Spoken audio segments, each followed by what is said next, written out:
Hi everyone, it's me Tracy again. Like, share, comment, and subscribe. I will use my platform, my voice, to empower you, inspire you, and inform you. All my information I get from vetted entities. Today I want to talk about water. And the subject is there's something in the water. And just a little bit of information about ourselves. We're made up of 70% water. The earth is covered with 70% of water. And biblically speaking, and that's what I'm going to be talking about, is water is used in many ways. Water represents life. It is associated with birth, fertility, and refreshment. And it's used, the word water is used 722 times in the Bible. But I want to talk about God and how, with water, how he relates with water in some ways. And it's going to be his power, him defining gravity, miracle, and salvation. So the first one I'm going to talk about is his power.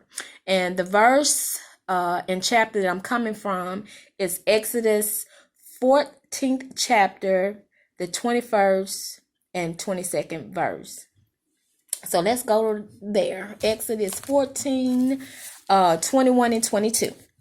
It says, "And Moses stretched out his hand over the sea, and the Lord caused the sea to go back by a strong east wind all that night, and made the sea dry land, and the waters were divided.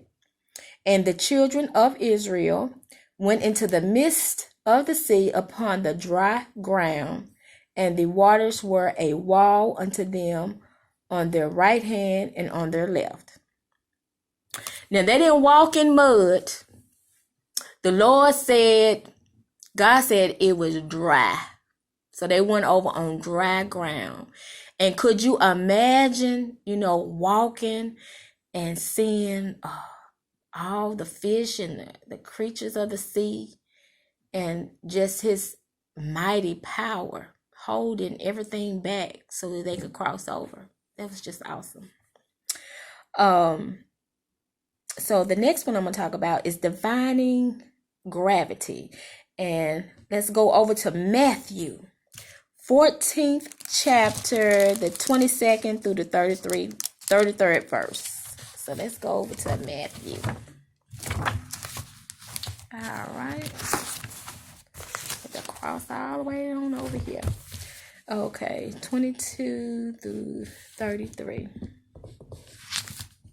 Okay, and this, right here, I want to set this up. He's speaking after the multitude of the 5,000 people. So he's sending everybody away, and he's sending the disciples into a ship, and he's basically telling them, I'm going to meet up with y'all later on, but y'all go ahead in front of me and I'll catch up. So it says, starting with verse 22, "And straightway Jesus constrained his disciples to get into a ship and to go before him onto the other side while he sent the multitudes away. And when he had sent the multitudes away, he went up into a mountain apart to pray. And when the evening was come, he was there alone.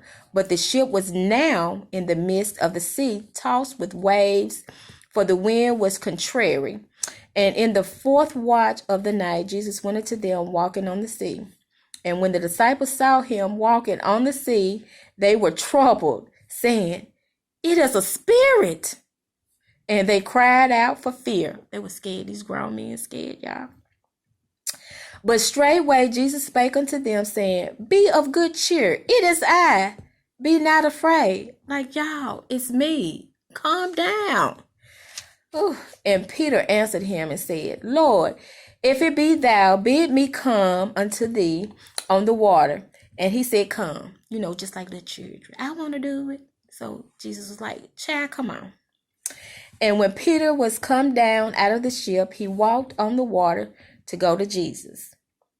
But when he saw the wind boisterous, he was afraid, and beginning to sink, he cried, saying, "Lord, save me." Like, Lord Jesus. And immediately Jesus stretched forth his hand and caught him and said unto him, O thou of little faith, wherefore didst thou doubt? Like, I'm right here. You know I wasn't going to let nothing happen to you. And when they were come into the ship, the wind ceased. Then they that were in the ship came and worshipped him, saying, Of a truth, thou art the Son of God. It took all of that for y'all to find the sea. Okay. Then the third one I'm going to talk about is miracle. So let's go to John chapter 2, and it's going to be verses 7 through 11.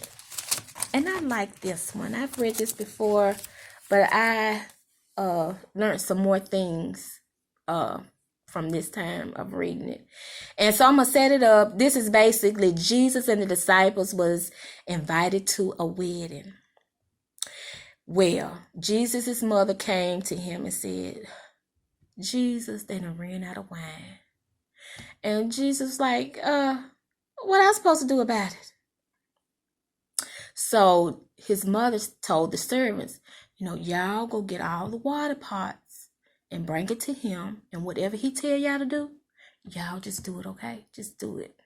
So verse 6, I want to read. I want to emphasize 6. It says, and there were set there 6 water pots of stone, after the manner of the purifying of the Jews, containing 2 or 3 firkins apiece. Now, I had to look up firkin. A firkin is 11 gallons. Now, they say these water pots was 2 or 3 firkins apiece, so that's 22 or 33 gallon pots, and it was 6 of them. Okay, you do the math. It says, now 7, Jesus said unto them, fill the water pots with water. And they filled them up to the brim. And he said unto them, draw out now, and bear unto the governor of the feast. And they bare it. It says, when the ruler of the feast had tasted the water that was made wine, and knew not whence it was, but the servants which drew it, the water they knew, they was like, Lord, if y'all knew what just happened, if y'all saw what we just saw. It says, the governor of the feast called the bridegroom and said unto him, every man at the beginning does set forth good wine, and when men have well drunk, then that which is worse.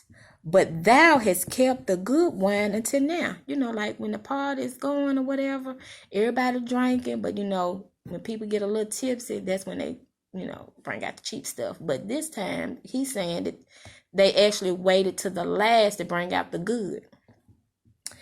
Okay, and this right here is the beginning of Jesus' miracles. This was his first miracle. Okay, so now let's go on over to Revelation, y'all. We're going to talk about salvation in Revelation. Okay. All right. Revelation chapter 22, verses 13 through 17. And I'm emphasizing verse 17. Okay. 13 says, I am Alpha and Omega, the beginning and the end, the first and the last. Blessed are they that do his commandments, that they may have the right to the tree of life, and may enter in through the gates into the city. For without are dogs, and sorcerers, and whoremongers, and murderers, and adulterers, and whosoever loveth and maketh a lie. And I, Jesus, have sent mine angel to testify unto you these things in the churches. I am the root and the offspring of David, and the bright and morning star. And the Spirit and the bride say, come, and let him that heareth say, come, and let him that is athirst come. And whosoever will let him take the water of life freely. Now, the water of life is salvation.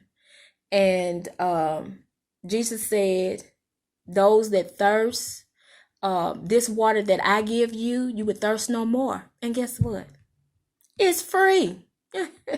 It's free. All you got to do is come. That's it. And with that, I'm going to the verse of the day, which is in Genesis. So let's flip on over here to Genesis. And I'm going to let you go.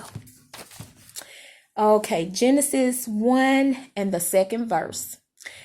And it reads as such. And the earth was without form and void, and darkness was upon the face of the deep. And the Spirit of God moved upon the face of the waters. So before anything was ever formed, made, whatever, God's Spirit moved on the face of the water. It was water, and he moved. So that tells me on down further, when he started creating and making things, he said, and it was good. It was good because his Spirit had already covered it. So if you read on down in Genesis, it starts saying, like, when God started creating, separating the land and the water, the plants, whatever, he starts saying, and it was good. And so that's just a little something that I wanted to share with you tonight. I look forward to talking with you again. I love you all, and stay safe. Wear your mask. Wear your mask. Love you.